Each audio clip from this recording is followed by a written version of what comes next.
The billboard above the city suddenly changed. 1 second, it was advertising some luxury watch. The next, Mu Yuyan's face appeared across the entire building, and underneath her picture were 7 words that made my heart stop. Sai Chen, I am waiting for you.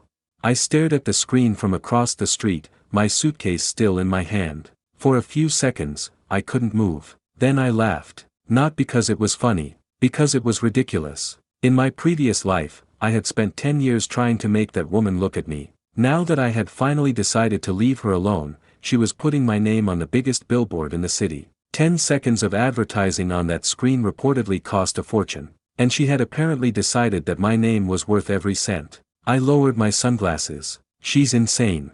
The driver beside me glanced at the billboard. Sir, do you know her? I shook my head. Unfortunately. I turned away. I had already made my decision. Hong Kong was waiting. My new life was waiting. I wasn't going back. At least, that's what I told myself. My phone vibrated. I didn't need to look at the screen to know who it was. Mu Yuyan. I watched the phone ring. Once, twice, 3 times. Then I rejected the call. A few seconds later, it rang again. I rejected it again. Then again. After the 7th call, I finally turned the phone off. Peace. That was all I wanted. A quiet life. A successful business. No arranged marriage. No cold bedroom. No forced smiles. No wondering why my wife could look at everyone in the world except me. And most importantly, no Mu Yuyan. I dragged my suitcase toward the waiting car. But just before I reached it, a voice came from behind me. Sai Chen. My footsteps stopped. My entire body went rigid. I knew that voice. I'd heard it countless times in my previous life. Cold, elegant, always distant. But this time, there was something different. It sounded almost breathless. I slowly turned around. Mu Yuyan was standing in the middle of the sidewalk. She wasn't wearing the business suit I'd seen her in earlier. Her hair was slightly messy. Her heels were different. And she looked like she'd run all the way here. For the first time in my life, the woman everyone called the ice-cold CEO looked completely unprepared. She stared at me. I stared back. Neither of us spoke. Then she walked toward me. Why did you block me? I almost laughed. Because I don't want to talk to you. Her expression stiffened. You don't want to talk to me. That's what I said. But why? I looked at her. That question almost made me angry. Why? She really had to ask. Because I don't want to repeat my previous life. Her eyes trembled. For a moment, I thought she might understand. But she only looked confused. What are you talking about? Nothing. I turned around. She grabbed my wrist. I froze. In my previous life, Mu Yuyan had never touched me like this. Not once. Even when we slept in the same bed, there had always been an invisible wall between us. But now her fingers were wrapped tightly around my wrist. Don't go. 2 simple words. Yet they hit harder than they should have. I slowly looked down at her hand. Then back at her face. Let go. She didn't. Why are you running away from me? Because you don't need me. I do. I laughed softly. No, you don't. I do. You have Stone How. Her fingers suddenly tightened. I don't. I looked at her. Then why did you choose him in my previous life? The moment I said those words, her face went pale. She stared at me as though I'd just said something impossible. Your previous life. I realized my mistake. I immediately pulled my wrist away. I mean the life we would have had if we got married. She continued staring at me. I turned away. Forget it. But she stepped in front of me. No. I frowned. What? You said previous life. Her voice was strangely quiet. Why? I misspoke. You don't talk like that. People say strange things when they're tired. She shook her head. You've been acting strange since this morning. I didn't answer. She moved closer. You didn't even look at me when you entered the hall. That's because I wasn't there for you. You told Stone How to confess to me. Yes. Why? Because you like him. I don't. I stared at her. You spent 10 years proving otherwise. Her expression changed. Pain flashed across her eyes. You really think I loved him? I don't think.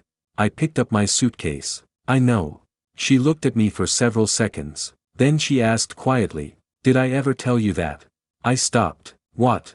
Did I ever tell you that I loved him?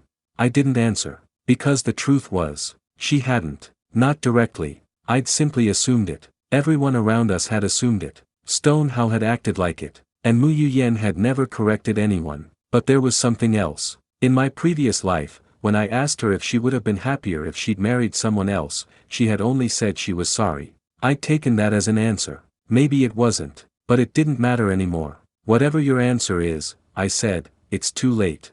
I walked toward the car. She followed. Where are you going? Hong Kong. For how long? I don't know. When are you coming back? I don't know. Then I'll wait. I stopped. Don't. Why? Because I won't come back for you.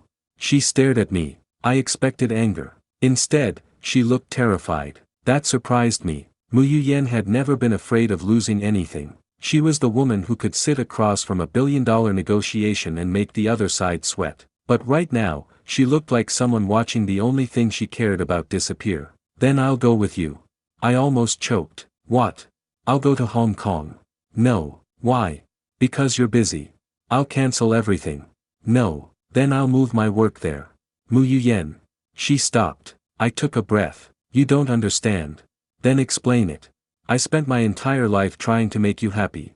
Her eyes reddened. I thought if I worked harder, became richer, became more successful, protected your family, protected you. My voice became quieter. Maybe one day you'd look at me the way you looked at him. She didn't speak, and I finally realized something. What? That I was never supposed to be the person you loved. Her lips parted. I looked away. So I'm giving you what you wanted. What did I want? Freedom. She shook her head. No. I looked at her. I never wanted freedom from you. The words left her mouth so softly that I almost missed them. My heart tightened, but I refused to let myself believe her. You're only saying that because I'm leaving. No. Then why didn't you say it before?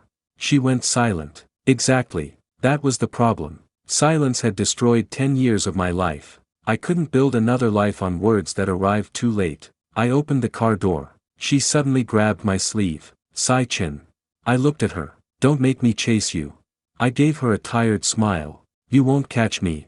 Then I got into the car. The door closed between us. As the car pulled away, I looked through the rear window. She was still standing there, watching me leave. I expected to feel relieved. Instead, I felt something much more dangerous. Regret. 3 days later, I arrived in Hong Kong. And for the first time since my rebirth, I felt free. I rented a small office in the financial district. Nothing luxurious. Nothing connected to my family. Just 4 walls, 2 desks, and an old computer. In my previous life, this was the place where I had discovered an investment opportunity that would eventually make several companies billions. This time, I was early. Very early. I invested almost everything I had. My assistant thought I'd lost my mind. Boss, are you sure? Yes. You've never even met the company executives. I don't need to. How do you know they'll succeed? I smiled. Because I've seen the future. Of course, I couldn't say that. Instead, I told him I had done my research. Within a week, the stock rose. Within a month, it doubled. 3 months later, my little company had become the talk of several investment circles. For the first time, people weren't talking about me as Mu Yuyan's husband. They were talking about me as Sai Chen, the young investor who seemed to know where every opportunity was before anyone else. I liked it. I liked having a name that didn't belong to someone else. I liked waking up without wondering whether my wife was disappointed to see me. I liked eating alone, working alone, sleeping alone. And slowly, I stopped thinking about her. At least during the day. At night was different. Sometimes I would wake up remembering the last moments of my previous life. The gun, the blood, her face, and that quiet apology. I hated those memories, so I buried myself in work. 6 months passed. Then one morning, my assistant rushed into my office. Boss. What? The Mu Group is here. I looked up. What do they want? They want to acquire 30% of our company. I almost laughed. Reject them. We already did. Good. But there's a problem. What? He hesitated. The person who came to negotiate isn't their usual representative. Who? He swallowed. Mu Yuyan. My pen stopped moving. For several seconds, I said nothing. Then I sighed. Tell her I'm busy. My assistant nodded. He turned toward the door. Then stopped. She said you'd say that. I looked up. What else did she say? She said she'd wait. I closed my eyes. Of course she would. 10 minutes later, there was a knock on my office door. I didn't answer. The door opened anyway. Mu Yuyan walked in. She looked different. Not physically. Emotionally. She wasn't the untouchable woman from the engagement gathering. She looked tired. You've become difficult to meet. I've been busy. Too busy to answer a message. Yes. Too busy to answer a call. Yes. Too busy to see me. Especially that. She stared at me, then she placed a folder on my desk. I want to invest in your company. No, you haven't opened the proposal. I don't need to. Why? Because I don't want your money. I didn't say I was offering money. I frowned. She pushed the folder toward me. Open it. I reluctantly did. The first page contained a business proposal. The second contained financial projections. The third contained something completely different. A photograph. I stared at it. It was me, but younger, taken during college. I looked at her. Why do you have this? You gave it to me. I never. You did. She took the photograph from my hand. You don't remember. I stared at her. She lowered her eyes. I kept it. My heart skipped. Why? She looked directly at me. Because you were the first person who ever made me feel safe. I didn't know what to say. She continued. I know what you think. You think I hated you. I stayed silent. You think I loved Stonehow. I said nothing. You think our marriage was something I wanted to escape. Her voice cracked. But you were wrong. I clenched my fists. Then why? She looked at me. Because I was afraid. Afraid of what? She didn't answer. Instead, she asked, do you remember the night you were kidnapped? My blood went cold. What does that have to do with anything? Everything. She slowly sat down. I've spent the last 6 months looking into what happened. I stared at her, and her eyes filled with tears. I found something. What? She reached into her bag. This time, she didn't pull out a business document. She pulled out an old phone. A phone from our previous life. My breathing stopped. I found a recording. My hands went cold. What recording? The night you died. I stared at her. She pressed the screen. A voice came through the speaker. My voice. Older. Tired. Broken. Then another voice. Her voice. Crying. I couldn't move. I had forgotten that night. Or maybe I'd spent my entire second life trying to forget it. Mu Yuyan looked at me. I heard this after you died. I swallowed. What did I say? She didn't answer. She pressed play. The recording continued. And then I heard myself say something I had never remembered saying. Something that made my entire understanding of our previous life collapse. I turned toward her. What happened after that? She stared at me. I found out who betrayed you. Who? Her face became pale. Someone you trusted. Who? She opened her mouth. Before she could answer, her phone rang. She looked at the screen. The color drained completely from her face. I glanced at the caller ID. It was someone from her family. She immediately rejected the call. Then another call came. And another. Finally, a message appeared. She read it. Her hands began shaking. What does it say? She looked at me. They know you're alive. My heart stopped. Who? She slowly raised her eyes. The person who killed you. I stared at her. For the first time since being reborn, I understood something terrifying. Maybe my second life wasn't a chance to escape my first. Maybe it was a second chance to uncover why I died. And if that person already knew I was alive, then Hong Kong wasn't the safe new beginning I thought it was. It was the place where the past had finally caught up with me. I stared at her. Killed me. Yes. But I'm alive. For now. My chest tightened. How do they know? I don't know. Maybe someone saw you. Maybe someone talked. I stood. Who is it? Yuyan, tell me the name. She looked down at the phone in her hands. I'm not sure yet. You said you found who betrayed me. I found evidence. Not a name. I gripped the edge of my desk. Then what good is any of this? It means I'm close. Close isn't safe. She looked up at me, eyes wet but steady. Then let me protect you this time. I almost laughed. You couldn't protect me the first time. Her face crumpled. I regretted the words the second I said them.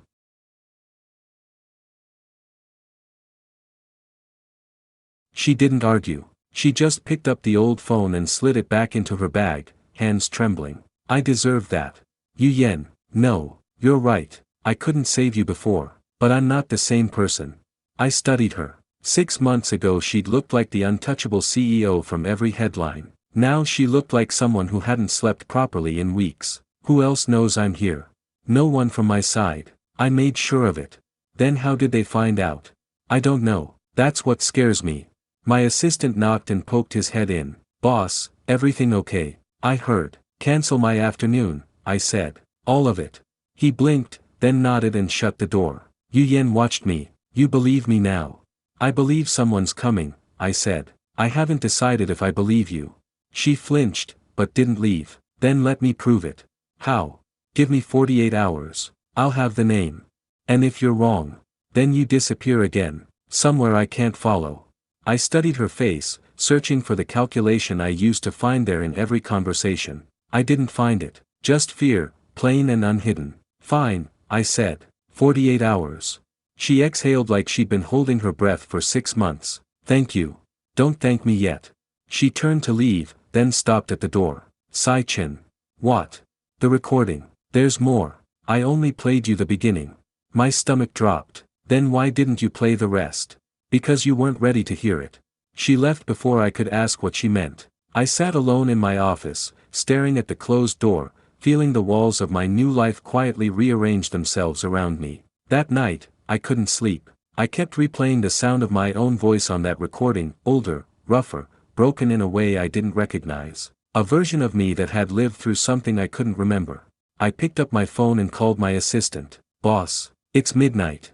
I need everything you can find on Mu Yuyan's movements over the last 6 months. A pause. That's a big request. I'll pay for it. On it.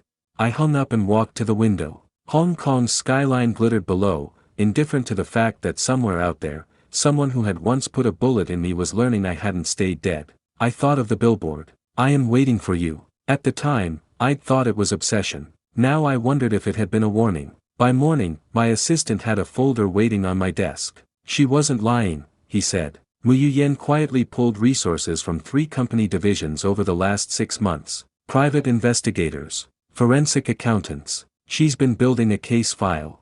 On who? That's the strange part. The money trail keeps circling back to your own family. My blood chilled. My family. Specifically your uncle's side. Sai Long. I sat back. Sai Long. My father's younger brother. The man who'd smiled at every family dinner and quietly resented that I'd inherited what he believed should have been his. In my previous life, I'd never suspected him. Not once. Keep digging, I said, quietly. He nodded and left. I stared at the folder, my hands unsteady. If it was Sai Long, then my death hadn't been random. It had been planned by someone who called me family. 2 days later, Yu Yan returned, exactly on schedule. She looked worse than before, pale, hollow around the eyes, but there was something sharper in her now, like a blade being drawn. I have a name, she said. So do I. Her brows lifted. You investigated on your own. You gave me 48 hours of fear. Of course I did. She almost smiled. Almost. Say it, I said. Sai Long. I let out a breath I hadn't realized I was holding. That matches what I found. Then you know why he'd want you erased. Your father was planning to name you sole heir before the wedding. Sai Long knew. And you, how did you get involved? She hesitated. Because in your previous life, he came to me. He asked me to help make sure you never became too powerful within the family. My stomach turned to ice. And what did you do? She met my eyes without flinching. I said no. That's convenient. It's the truth. I refused him. That's why he stopped trusting me too. Then why didn't you warn me? Because I didn't know what he was planning. Not until it was already done. Her voice cracked on the last word. I only found out afterward, when it was too late to matter. I turned away from her, staring out at the harbor, trying to fit this new shape of the past over the one I'd carried in my chest for years. You said there was more on the recording. She went still. Play it. Sai Chen. Play it, Yu Yan. Her hands shook as she pulled out the old phone again. This time, she didn't hesitate. She pressed play, and my own dying voice filled the room. The recording continued past where she'd stopped it before. My voice, weak, gasping between words. Yu Yan, it wasn't you, never you, tell An Ran. I froze. An Ran, I repeated. Who is An Ran?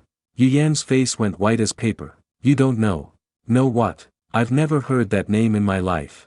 She sat down slowly, like her legs had given out beneath her. Sai Chen. An Ran is our daughter. The words didn't land at first. They just hovered in the air between us, refusing to make sense. We don't have a daughter. Not yet. Not in this life. Her eyes filled. But in the life you remember, the one before, we did. And she was 3 years old when you died. The room tilted around me. A daughter I had never met. A life I had never truly lived. I gripped the edge of my desk to stay upright. That's not possible. I would remember something like that. Would you? Her voice was gentle, almost pitying. You didn't remember the recording existed until I played it. Memory isn't as reliable as you think, especially after a death like yours. Where is she? Where's this daughter supposed to be? She isn't born yet, Sai Chen. Not in this timeline. She was born 11 months after our wedding, in the life you remember. I sat down hard, the floor seeming to shift beneath me. Then how do you know her name? Because in the last months of that life, you told me everything. Every secret, every fear. You made me promise that if anything ever happened to you, I'd protect her. Her eyes met mine. I think some part of you already knew Sai Long was coming for you. I sat in silence for a long time, turning it all over. A daughter I hadn't met. A warning I hadn't heeded. A brother in arms who'd turned executioner. Why are you telling me all this now? Because Enran isn't just a memory, Yu Yen said quietly. I think we can still have her. I think this life isn't a replay, it's a second chance to get everything right, including her. You're asking me to trust you with a future neither of us has earned yet. I'm asking you to survive long enough to find out. Her phone buzzed. She glanced down, and her expression hardened into something I hadn't seen from her before, not fear, but resolve. Sai Long knows where you are, she said. He's coming to Hong Kong. Tonight. I stood. Then it's time I stopped running from my own life. Tonight. I repeated. His driver crossed the border 2 hours ago. My people tracked the car to a private airstrip outside Shenzhen. He'll land within the hour. I moved toward the window, watching the harbor lights blur together as my pulse climbed. How many men? At least 4, maybe more. He isn't coming to talk, Sai Chen. He's coming to finish what he started. Then we need to leave, now. Running didn't save you last time. I turned to face her. I wasn't ready last time. I didn't know who to watch for. And now you do. That's not enough. Sai Long isn't reckless. He plans for years, not days. If he's moving now, it's because he's already accounted for every way you might run. My assistant burst through the door without knocking, breathless. Boss. Building security says 2 black SUVs just pulled into the underground garage. No visitor passes. No names. Yu Yan's face went pale. He's already here. Boss, my assistant said again, voice tight. What do you want me to do? Lock the office floor. Route all elevator access through the West Bank only. Call building security and tell them nobody moves without my direct authorization.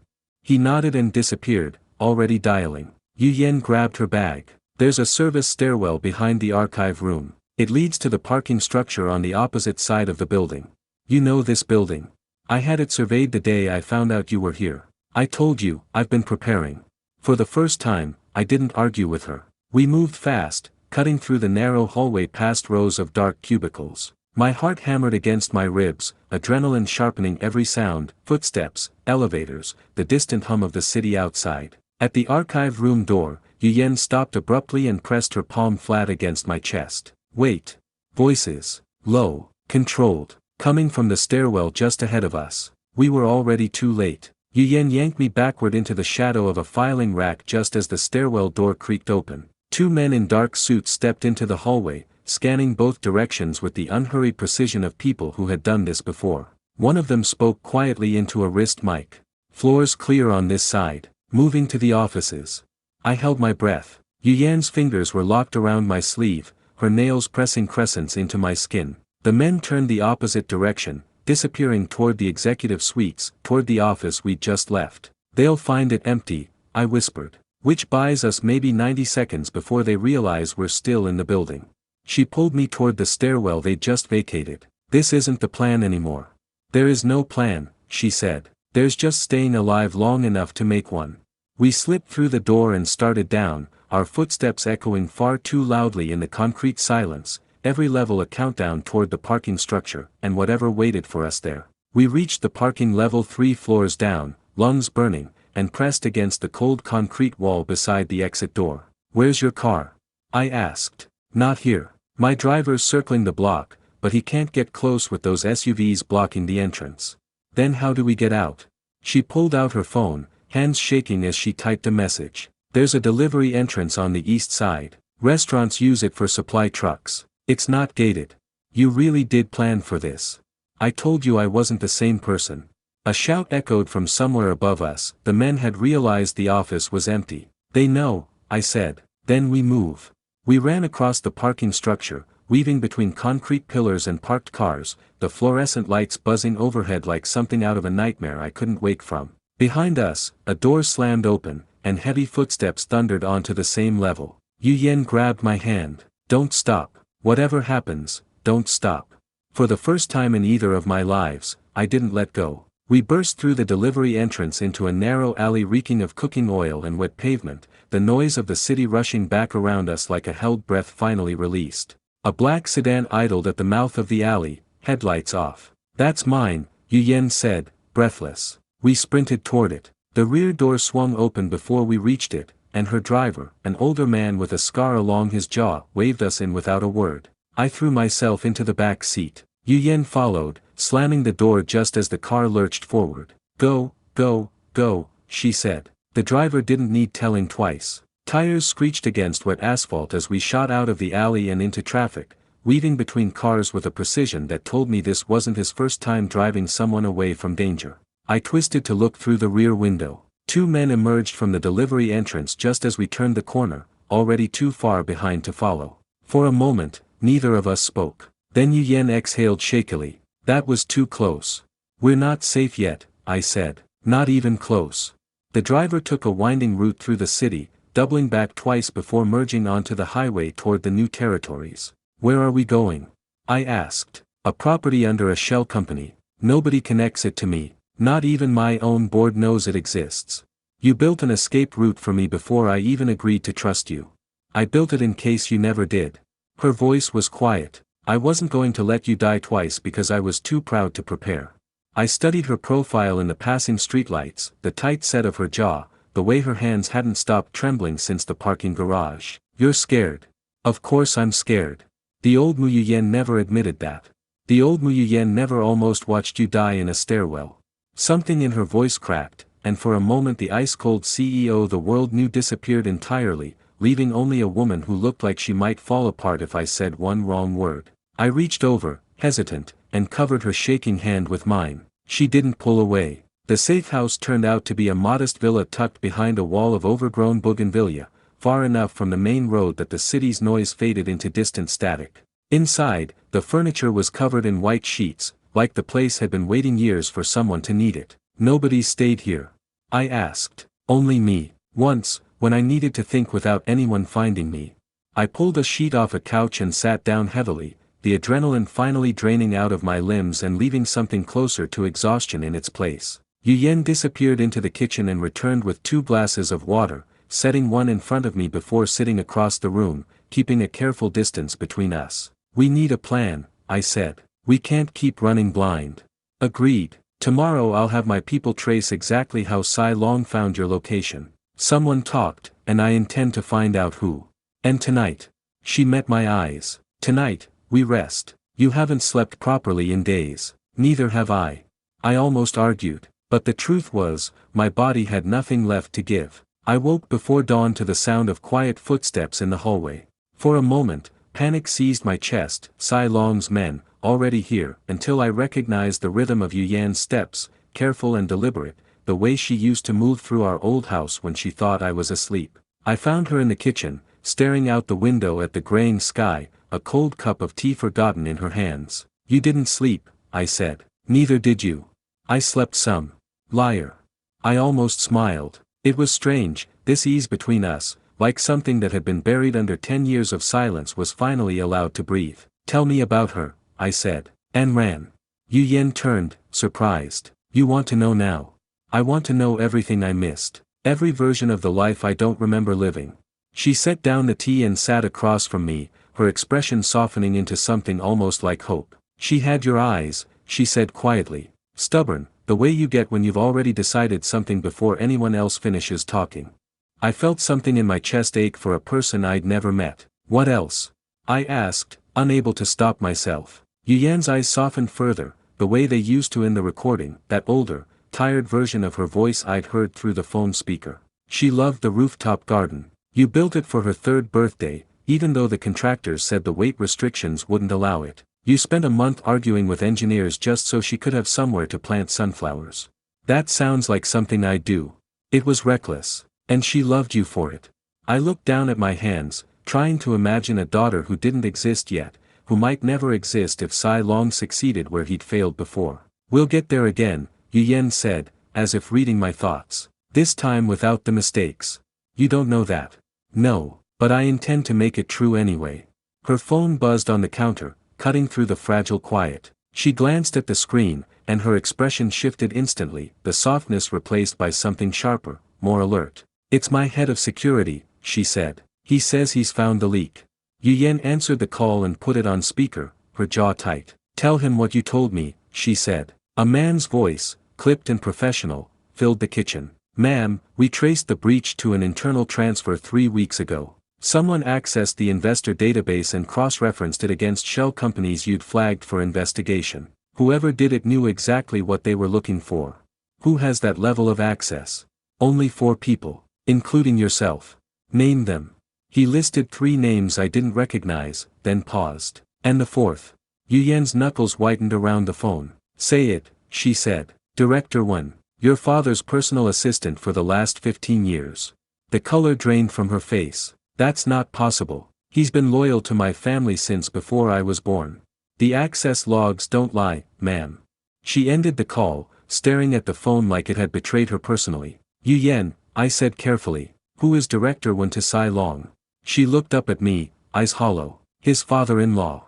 The kitchen went silent except for the low hum of the refrigerator. His father-in-law, I repeated. Then Director 1 didn't stumble onto this. He's been feeding information straight to Sai Long the whole time. For years, maybe. Yu Yen set the phone down carefully, like it might shatter. My father trusted him with everything. Company secrets, family matters, even things about you and me he had no business knowing. Which means Sai Long has known about my movements since long before Hong Kong. It explains how he found you so fast.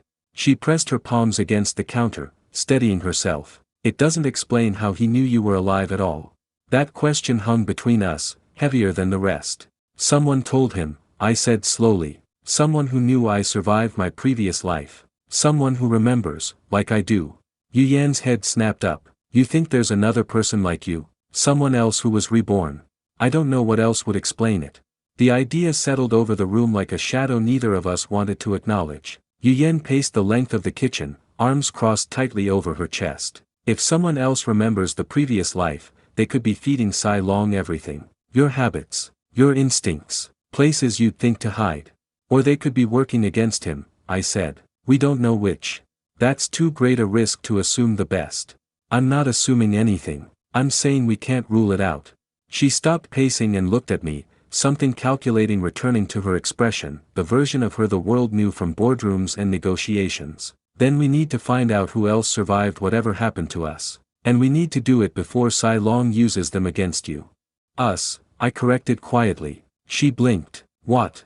You said you. But if there's someone else who remembers, they'd remember you too. Whatever happened to me in that previous life, it happened to you as well. You said yourself you found a recording. You've been carrying pieces of it for years. Her expression flickered, something uncertain passing behind her eyes. I need to tell you something, she said. About that recording. About how I really got it. I straightened. What do you mean, how you really got it? Yu Yen sat down slowly, folding her hands in her lap like she needed something to hold on to. I told you I found it during an investigation. That was true, but I didn't find it in a file or a hard drive. I found it because someone sent it to me directly, 3 months ago, with no return address, no name attached. Someone sent you a recording of my death. Yes. Anonymously. Yes. My pulse quickened. Then whoever sent it either wanted you to know the truth, or wanted to manipulate you into believing something specific. I've thought about that every day since I received it. Her voice was barely above a whisper. It's why I couldn't tell you everything at first. I didn't know if I was walking into a trap, or if I was finally being given the answers I'd spent years searching for. Do you still have the original message? Any metadata, anything traceable? My security team is working on it. So far, nothing. Whoever sent it knew exactly how to stay hidden. I sat back, the walls of the safe house suddenly feeling thinner than before. Whoever sent it wanted us together, I said slowly, thinking it through. Think about it. That recording was the one thing guaranteed to make you come find me. It gave you a reason to look past everything you assumed about our marriage. Yu Yan's eyes widened. You think it was intentional, that someone orchestrated this? I think it's too convenient to be coincidence. Someone wanted you chasing answers. Someone wanted me cornered into staying instead of disappearing quietly into a new life. But why? What would anyone gain from pushing us back together? I don't know yet, but it means whoever sent that recording isn't just an observer. They're playing a longer game, and we're pieces in it whether we like it or not. She was quiet for a long moment, staring at the old phone still resting on the counter between us. Then we stop being pieces, she finally said. We find out who's moving us before they move us any further. I nodded, something steadier settling in my chest despite the fear still coiled beneath it. Agreed, starting with Director Wen. By mid-morning, Yu Yan's security chief arrived at the safe house in person, a broad-shouldered man named Han who moved like someone used to walking into rooms before anyone else was allowed to. He spread a folder across the kitchen table, photographs, transaction logs, a timeline stretching back nearly 2 years. Director Wen has been meeting with Sai Long's people at least once a month, Han said. Always at the same tea house in Kowloon. Always under a different name on the reservation. 2 years, Yu Yan repeated, her voice flat with disbelief. He's been betraying my family for 2 years and no one noticed. He's careful, meticulous. If it weren't for the database breach 3 weeks ago, he might never have made a mistake we could trace.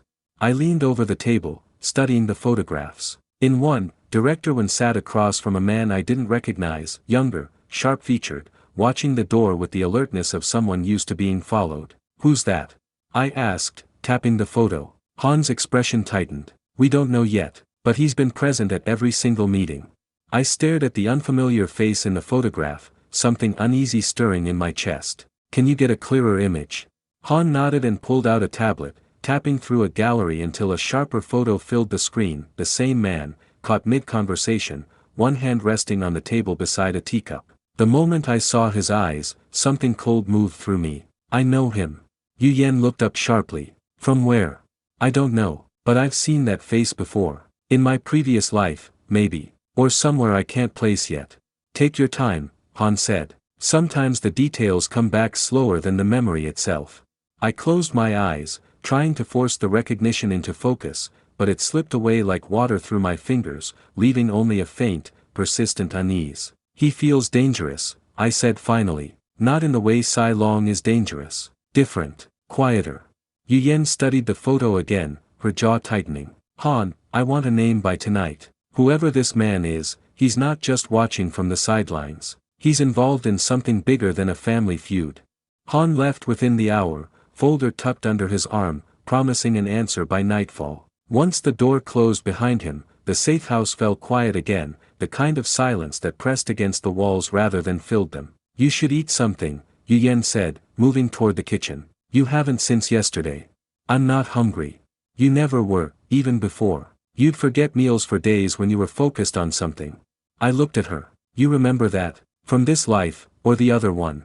Both, she admitted. You haven't changed as much as you think, Sai Chen. Not really. She busied herself with the stove, and I watched her from the doorway, struck by how easily she moved through this borrowed kitchen, like competence was simply something she carried with her into every room. Yu Yan. She glanced over her shoulder. That night, before I left for Hong Kong, you said you never wanted freedom from me. Her hand stilled over the pan. I meant it. Why didn't you ever say it before? In 10 years of marriage, not once. She turned to face me fully, something raw breaking through her careful composure. Because I was afraid you'd never believe me. I wouldn't have believed you, I admitted. Not back then. I'd already convinced myself of a story about us, and nothing you said would have changed it. Then maybe silence wasn't as foolish as you think. It was still 10 years wasted. Maybe. She turned back to the stove, but her shoulders had lost some of their tension. Or maybe we needed exactly that much time to become people who could finally say these things to each other. I crossed the kitchen and stood beside her, close enough to see the faint exhaustion still lingering under her eyes despite everything she'd done to hide it. For what it's worth, I said, I believe you now. She looked up at me, something vulnerable flickering across her face before she caught herself. I used to watch you sleep, she finally said, and wonder what it would feel like if you ever loved me the way I loved you. The confession hung in the air between us, fragile and unbearably real. I stared at her, the weight of 10 years of assumptions crumbling under the simple honesty of her words. You loved me, I said slowly, the whole time. Every day, even when I didn't know how to show it. Even when I let you believe otherwise because admitting it felt more dangerous than losing you. Why would loving me feel dangerous? Her eyes filled, but she didn't look away. Because everyone who ever mattered to me eventually needed something from me in return. My father needed an heir who could run his empire. Stonehow needed a business alliance disguised as friendship. I didn't know what it meant to be loved without a transaction attached to it. So when I felt something real for you, I didn't trust it. I thought if I said it out loud, I'd ruin it, the way I ruined everything else. I brought her hand to my chest, letting her feel the unsteady rhythm underneath. You're not ruining anything right now. No, she whispered. Not yet. Outside, a car door slammed, and Han's voice cut sharply through the quiet evening. Contact. 2 vehicles approaching the front gate. Yu Yan's hand tightened around mine. It's time. We moved to the study, where Han had set up a bank of monitors feeding from cameras positioned around the property. On screen, 2 black vehicles idled just beyond the gate, headlights off, engines still running. No plates, Han said, zooming in. Windows tinted beyond legal limit. This isn't a courtesy visit. Qing Yao. I asked. Too soon to say. Could be him testing the waters. Could be Sai Long, still convinced you're the only threat that matters. Yu Yan's jaw tightened. Either way, we don't open that gate. Ma'am, with respect, if this is Qing Yao's people, running won't work twice. He'll have already accounted for it. A tense silence stretched through the room as the vehicles remained motionless, neither advancing nor retreating, like predators deciding whether the trap was worth springing. Then, without warning, the gate intercom crackled to life. A voice, calm, almost pleasant, filled the speaker. Sai Chen, Mu Yuyan, I think it's time we talked without games. I froze. I recognized that voice. Not from 6 months in Hong Kong. From somewhere far older, buried beneath memories I'd spent my second life trying not to reach for. Who is that? Yu Yan whispered, watching my face drain of color. I couldn't answer right away. The voice looped in my mind, pulling at a memory just out of reach, a hospital room, maybe, or the last moments before everything went dark in my previous life. Sai Chen, the voice continued through the intercom, patient, almost amused. I know you can hear me. I also know you've been asking Qing Yao's associates a great many questions this week. Clever, using the press. Reckless, but clever. Han muted the speaker on his end and looked between us. Orders, ma'am. Let him speak, I said before Yu Yan could answer. I need to hear this. Han unmuted the line. Who are you? I demanded. A soft, almost fond laugh crackled through the speaker. Someone who knew you long before Mu Yuyan did. Someone who watched you die once already and has been waiting patiently to see what you'd do with a second chance. My blood turned to ice. You're the one who sent the recording. I'm the one who's been protecting you since before you even knew you needed protecting, the voice said. Open the gate, Sai Chen. It's time you remembered who I am. Yu Yan grabbed my arm before I could move toward the door. You can't just let him in. We don't know what he wants. He said he's been protecting me. If that's true, we need to know from what. Or it's a trap wrapped in a kind voice. It might be both, I admitted. But I've spent 6 months chasing shadows of my own death. I'm not turning away from the first person who's offered me a straight answer. Han shifted uneasily. I can have the gate opened with full security in position. If it's a trap, we'll have the advantage. Yu Yan's eyes searched mine, fear and reluctant trust warring across her face. If anything happens to you, it won't, I said, with more confidence than I felt. Not with you standing beside me. She held my gaze a moment longer, then nodded once, sharply, the decision made. Open it, she told Han, but keep everyone on alert. The second something feels wrong, we pull back. Han relayed the order through his radio. Slowly, the gate began to swing open, headlights sweeping across the driveway as the 2 vehicles rolled forward. I stood at the window, heart pounding, waiting to finally see the face behind a voice that had haunted 2 lifetimes. The vehicles stopped halfway up the drive, headlights cutting off in unison, leaving only the pale wash of the villa's exterior lights. A single figure stepped out of the lead car, an older man, silver-haired, dressed in a simple gray suit that seemed almost deliberately unremarkable. He moved slowly, hands visible at his sides, the posture of someone who wanted to be seen as harmless. Han's voice crackled through the radio. No visible weapons, just the one man approaching. The rest are staying by the vehicles.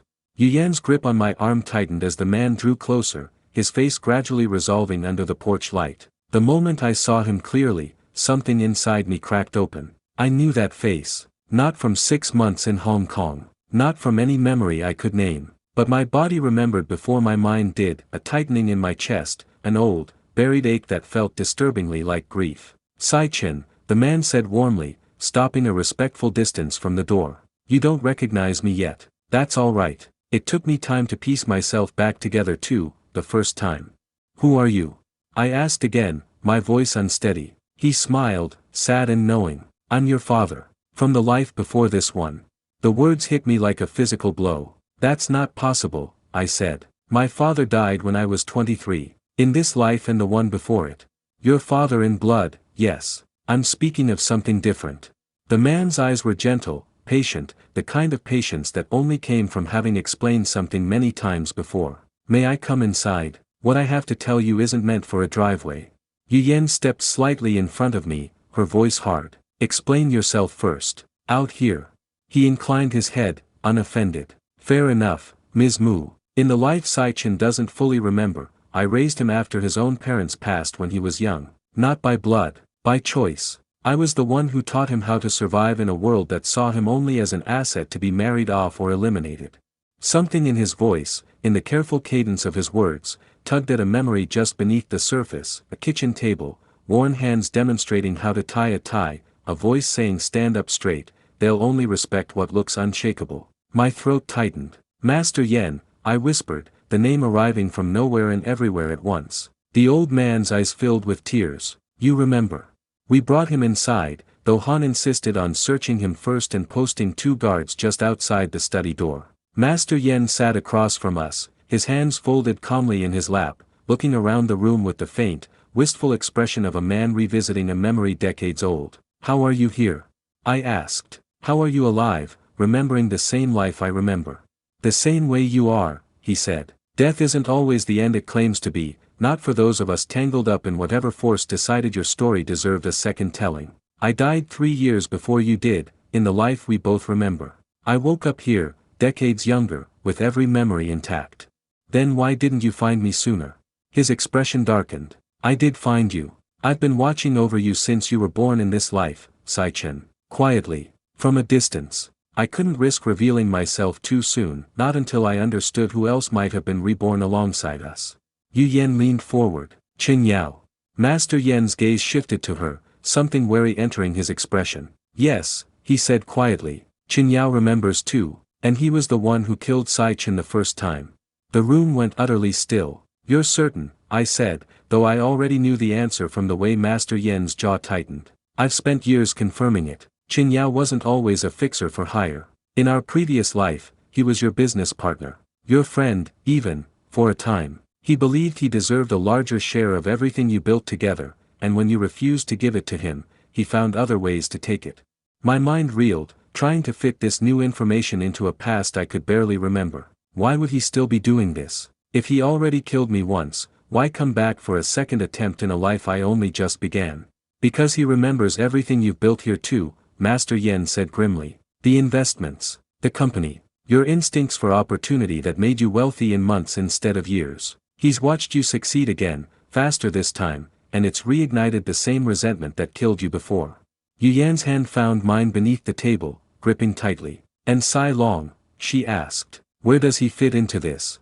Master Yen's expression turned grim. Sai Long has been protecting Sai Chen from Qin Yao for months, without either of you realizing it. That's not possible, I said. Sai Long sent men to my office. He tried to have me killed. Did he? Master Yen tilted his head. Or did Qin Yao send those men, knowing full well you'd assume it was your uncle, exactly as you did in your previous life? I sat back, stunned, the careful architecture of my assumptions collapsing all at once. The database breach, Yu Yan said slowly, thinking it through. Director when accessing shell companies tied to Sai Long. What if that wasn't evidence of collusion? What if Qin Yao deliberately routed the trail through Sai Long's known enemies to frame him? Precisely, Master Yen said. Qin Yao has always been meticulous about leaving evidence that points everywhere except toward himself. He learned that skill from watching how easily blame shifted onto convenient targets in our previous life. Then everything we've built our investigation around is wrong, I said, the realization settling like a stone in my chest. Not wrong, incomplete. Sai Long is exactly the kind of man people find easy to suspect, ambitious, resentful, motivated. Qin Yao knew that the moment he chose to frame him. Yu Yan turned to me, her expression sharpening with new resolve. Then we need to speak with Sai Long directly, tonight. That would be unwise, Master Yen said carefully. If Sai Long believes you're hunting him, as everything has led him to believe, approaching him directly could provoke exactly the confrontation Qin Yao wants. Then how do we reach him safely? I asked. Through me. I've maintained contact with him for months, feeding him just enough information to keep him cautious without revealing my own involvement. He trusts me, insofar as a man like Sai Long trusts anyone. Yu Yan studied him with open suspicion. Why should we trust that you're telling us the truth now, after months of watching in silence? Because I have nothing left to gain from lying, Master Yen said quietly. I've already lost Sai Chen once. I won't survive watching it happen a second time while pieces stay hidden that could have saved him. Something in his voice, old grief, worn smooth by years of carrying it, convinced me more than any evidence could have. Arrange the meeting, I said. Tonight, if possible. Master Yen nodded, already reaching for his phone. I'll need an hour to ensure it's secure. Sai Long won't come without precautions of his own. Understood, Yu Yan said. But if this is a trap, then we'll have walked into it together, Master Yen finished. As it should have been from the beginning. The hour passed slowly, tension thickening the air of the study. Yu Yan sat close beside me, quiet, her mind clearly working through every possible outcome of the coming meeting. Master Yen stepped outside twice to make calls I couldn't overhear, his voice low and measured each time he returned. It's arranged, he finally said. A private residence 20 minutes from here. Neutral ground, chosen by Sai Long himself. He'll bring no more than 2 men. We do the same. He agreed to see us. I asked, still struggling to believe it. He agreed to see me. Seeing you will be a surprise he wasn't prepared for. Yu Yan stood immediately. Then we should move before he has time to reconsider. Han arranged 2 cars, positioning his own security team to trail at a discreet distance. As we climbed into the back seat, Yu Yan reached for my hand without hesitation, her fingers lacing through mine like she needed the contact to steady herself as much as I did. Whatever happens in there, she said quietly, we walk out together. I squeezed her hand. Together, I agreed, and for the first time since Hong Kong, the word didn't feel like something I was only pretending to believe. The residence turned out to be a quiet, unremarkable house on the edge of the new territories, nothing like the fortress I'd imagined for a man I'd spent months believing wanted me dead. Sai Long stood in the doorway as we approached, flanked by 2 men who kept their hands visible and their expressions neutral. My uncle looked older than I remembered from the engagement gathering months ago, thinner, more guarded, dark circles carved beneath his eyes like a man who hadn't slept properly in weeks either. Sai Chen, he said, his voice rougher than I expected. You look well, for a man everyone believes is hiding from me. I was hiding from you, I said, until an hour ago. And now? Now I'm not sure who I should have been afraid of. Something flickered across his face, relief, maybe, or exhaustion finally allowed to surface. Come inside, he said. All of you. I think it's long past time we compared notes instead of assumptions. Yu Yan's grip on my hand tightened as we stepped through the doorway, the weight of months of suspicion finally about to collide with whatever truth waited for us inside. Inside, the house was sparsely furnished, more safe house than home. Sai Long gestured for us to sit, then remained standing himself, arms crossed, studying me with an intensity that made the resemblance to my father suddenly, painfully clear. I've spent 6 months trying to protect you without letting you know I was doing it, he said. Because the moment you knew, Qin Yao would know too, and he'd simply find another way in. You could have told me directly, I said. Instead of letting me believe you were the threat. Would you have believed me, a man you'd spent your first life resenting, showing up to warn you about a danger you couldn't see? He shook his head. You needed to trust someone else first. Someone Qin Yao hadn't already turned into a target of suspicion. Master Yen, Yu Yan said. Sai Long nodded toward the older man, who stood quietly near the window. He's the only person besides myself who remembered enough of the previous life to understand what we were truly facing. Then why the database breach? I asked. Why let Director Wen's betrayal point straight at you? Sai Long's jaw tightened. Because Qin Yao orchestrated that breach specifically to destroy the one alliance that might have saved you. Explain, Yu Yan said sharply. All of it. No more half-truths. Sai Long exhaled, sitting down heavily across from us for the first time. Qin Yao has spent years building leverage over Director Wen, old debts, old secrets, the kind of pressure that makes betrayal feel like the only option left. He directed Wen to funnel information that would implicate me the moment anyone investigated the leak, knowing Yu Yan would eventually dig deep enough to find it. He wanted us to suspect you, I said slowly, so we'd never look toward him at all. And it worked, for months, Sai Long said grimly. You spent your energy fearing me while he positioned himself exactly where he needed to be, close enough to strike, far enough to remain invisible. Then why is he moving now?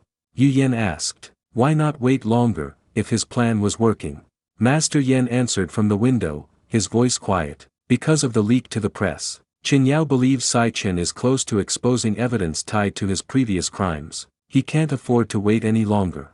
I felt the weight of that settle over the room. Then he's already planning his next move, I said. Sai Long's expression darkened. He already has. Tonight. Tonight, I repeated. You're certain. I intercepted a message an hour before you arrived, Sai Long said. Qin Yao is moving a team toward the villa where you've been staying. He believes you're still there. Yu Yan's face drained of color. Han and the rest of the security team are still at the villa. I already sent word to pull back, Master Yan said quickly. But if Qin Yao's people arrive and find the property empty, he'll know you've been warned. He'll accelerate whatever plan comes next.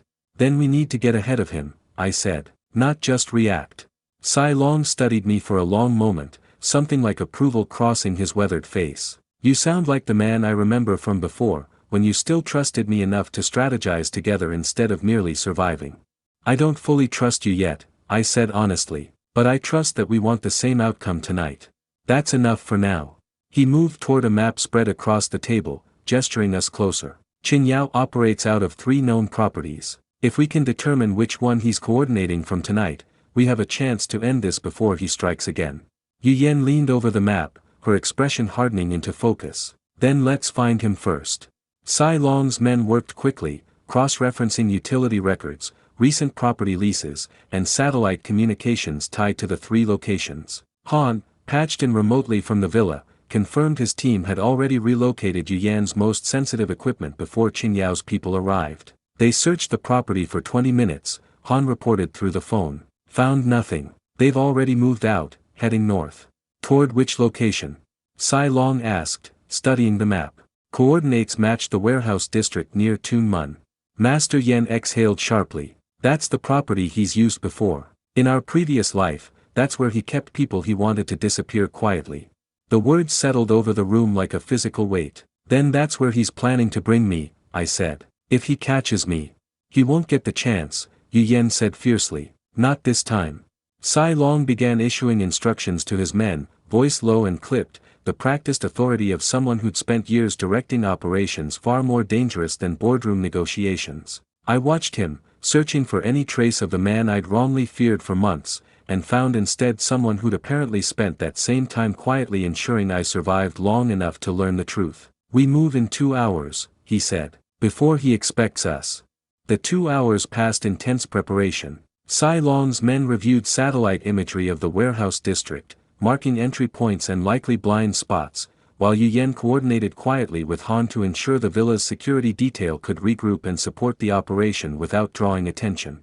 I found myself standing near the window, watching the darkened skyline, Master Yan's presence beside me steady and familiar in a way I couldn't fully explain. You should know, he said quietly, that no matter how tonight ends, I'm proud of the man you've become in this life. Even with everything you don't remember. I don't know how to feel about any of this, I admitted. A father who isn't my father. A daughter I've never met. A death I barely remember. Grief works strangely across lifetimes, he said. You're allowed to feel all of it at once, the loss, the confusion, even the gratitude for a second chance you never asked for. I looked at him, searching his weathered face for the version of him I apparently used to know. Did I ever thank you? In the life before this one? His eyes softened. Every day, he said. You were never a man who took kindness for granted, Sai Chen. Not then, not now. Yu Yan approached, her expression resolute. It's time. The convoy moved through the quiet streets toward Tunmun under cover of darkness, headlights dimmed, radios set to a private frequency Sai Long's men had secured for the operation. I sat beside Yu Yan in the back seat, her hand tightly clasped in mine, neither of us speaking as the warehouse district's silhouette grew larger against the night sky. Whatever happens tonight, she said finally, I need you to know something. You already told me, I said gently. About loving me, about watching me sleep. There's more. Her voice trembled slightly. If we survive this, I want to try again. Properly, this time. Not an arranged marriage built on obligation, but something we choose, deliberately, every single day.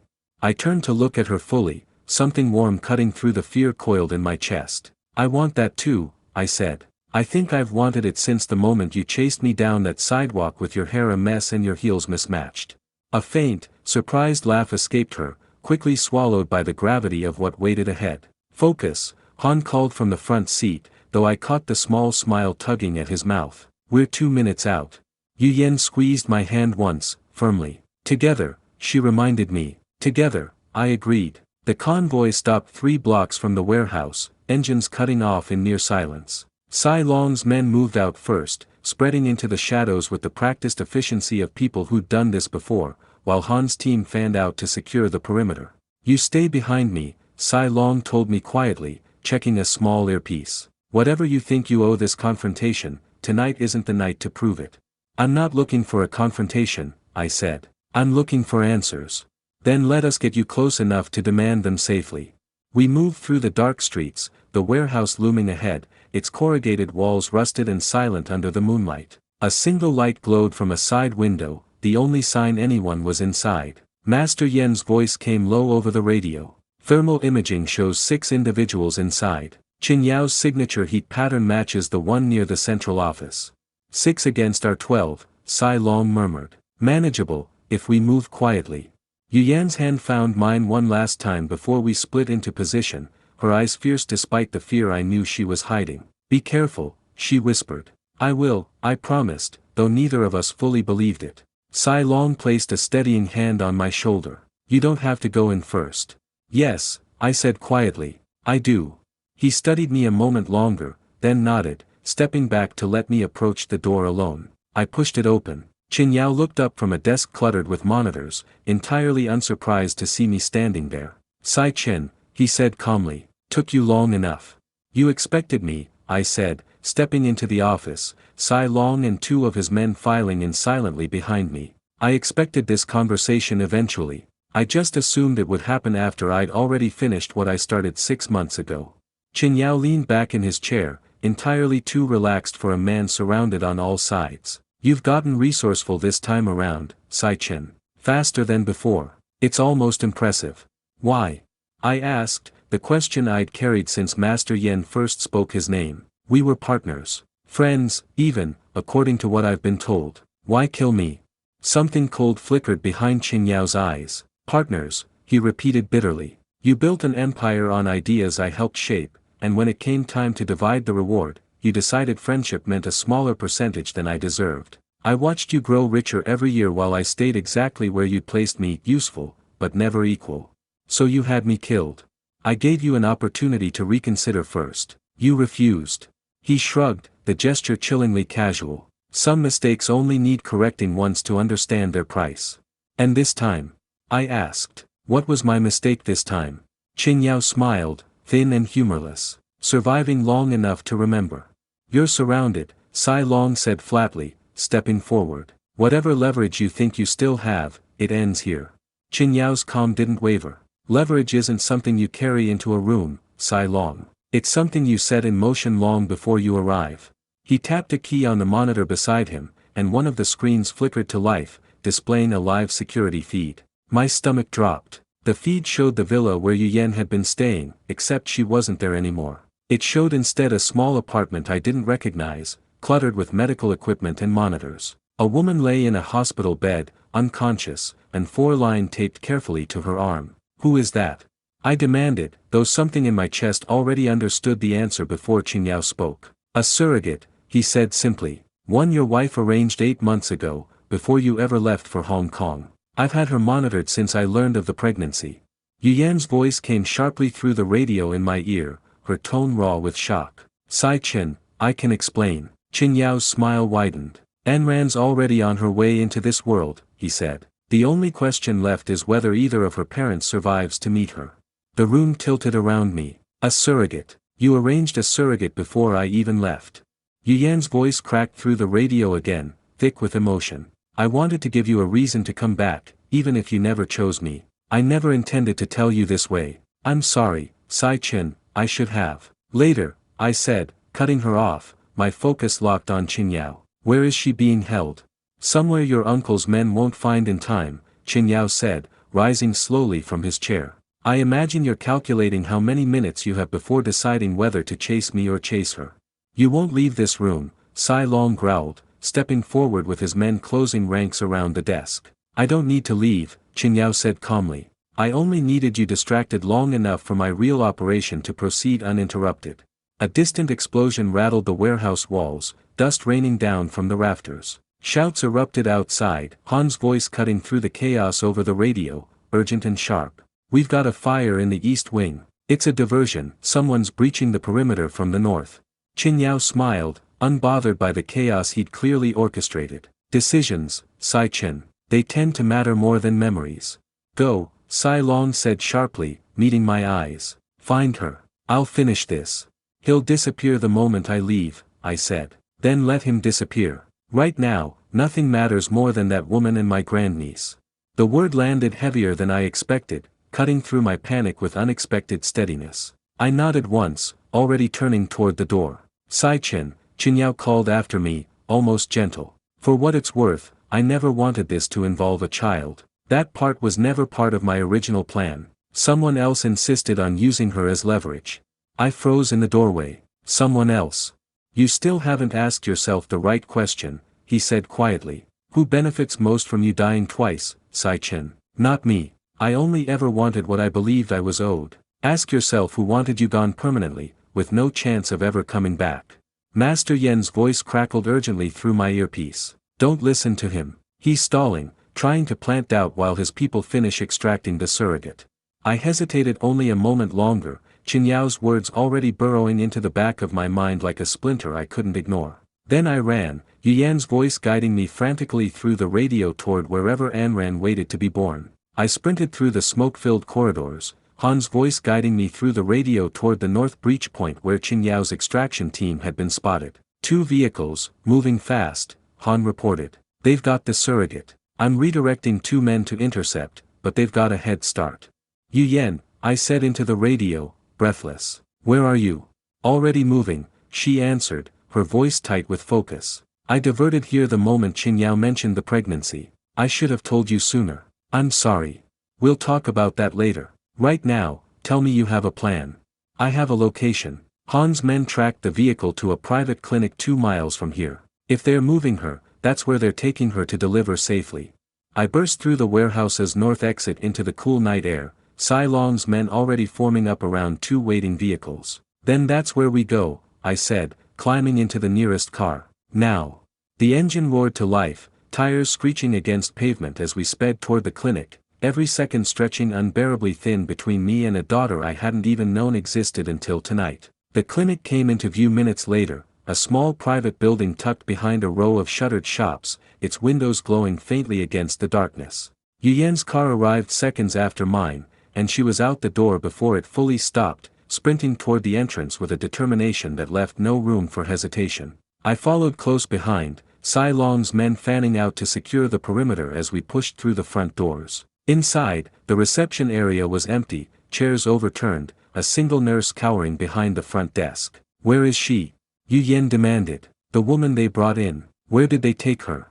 The nurse pointed a trembling hand toward a hallway. Delivery room 3. They said not to interfere, or. We didn't wait for the rest. We ran down the corridor, my heart pounding louder than our footsteps, until we reached a door marked with a small illuminated sign. Yu Yan pushed through first. Inside, 2 of Qinyao's men stood near the bed, clearly unprepared for the sudden intrusion. Sai Long's men moved in fast behind us, subduing them within seconds. On the bed, the surrogate stirred weakly, her face pale with exhaustion. And beside her, wrapped in a thin hospital blanket, was the unmistakable sound of a newborn's cry. Time seemed to stop. Yu Yan moved first, crossing the room with tears already spilling down her face, gently gathering the small, crying bundle into her arms as the attending doctor stepped back, hands raised to show he meant no harm. "She's early," the doctor said quickly, "but stable. Both of them are stable." I stood frozen in the doorway, staring at the impossible sight in front of me, a daughter who hadn't existed in this life until tonight, whose birth had been orchestrated by a woman desperate enough to risk everything for a future neither of us had been sure we'd survive to see. "Sai Chen," Yu Yan said softly, turning toward me, the baby cradled carefully against her chest. "Come here." My legs moved before my mind fully caught up, carrying me across the room until I stood beside them both. I looked down at the tiny face, red and scrunched from crying, a small tuft of dark hair already visible beneath the blanket. "Unran," I whispered, testing the name against the reality finally in front of me. Yu Yan looked up at me, exhaustion and hope tangled together in her expression. "Unran," she confirmed. I reached out, hesitant, and gently touched my daughter's tiny hand, feeling her fingers instinctively curl around mine. For the first time since arriving in Hong Kong, I felt something unmistakably like home. Word arrived an hour later, delivered quietly by one of Sai Long's men while Yu Yan rested with Unran in a private recovery room. Qin Yao had been apprehended attempting to flee through the warehouse's east exit, caught in the chaos of the fire he himself had set as a diversion. Evidence recovered from his office, financial records, communications, years of meticulously hidden transactions, confirmed everything Master Yen had warned us about, along with connections to at least 4 other unexplained deaths across the past decade. But one name still remained conspicuously absent from every file, every transaction, every carefully hidden thread, the mysterious backer Qin Yao had hinted at just before I left him behind in that office. Someone else insisted on using her as leverage. I sat beside Yu Yan's bed, watching her sleep with Unran nestled against her chest, and found I couldn't fully release the unease his words had planted. Sai Long appeared quietly in the doorway, his expression grave. "We need to talk," he said. "About what Qin Yao said." I stood carefully, careful not to wake Yu Yan, and followed him into the hallway. "You believe him," I said. "That someone else was involved." Sai Long's jaw tightened. "I believe we haven't found the true architect of your death yet. Only the hand that carried it out. Then we keep looking," I said quietly. "Together, this time. No more secrets, no more protecting each other by staying silent." Sai Long studied me for a long moment, something like relief settling into his tired features. "Your father would be proud of the man standing in front of me," he said. Careful, but no longer afraid to ask for help. I returned to Yu Yan's room, easing the door shut behind me. She stirred at the sound, blinking sleepily up at me, Unran still curled peacefully against her chest. "Everything all right?" she murmured. "Not entirely," I admitted, sitting carefully on the edge of the bed. "But we'll figure it out. Whatever's still out there, whoever's still hiding behind Qin Yao, we face it together." She reached for my hand, lacing her fingers through mine with a certainty that hadn't existed between us in either lifetime until now. "Together," she echoed softly. I looked down at our daughter, sleeping peacefully despite the chaos that had surrounded her birth, and felt something settle deep in my chest, not an ending, but a beginning finally worth protecting. Outside the window, Hong Kong's skyline glittered under the fading night, indifferent to the battles fought beneath it. But for the first time in 2 lifetimes, I wasn't running from anything anymore. I was finally, fully home.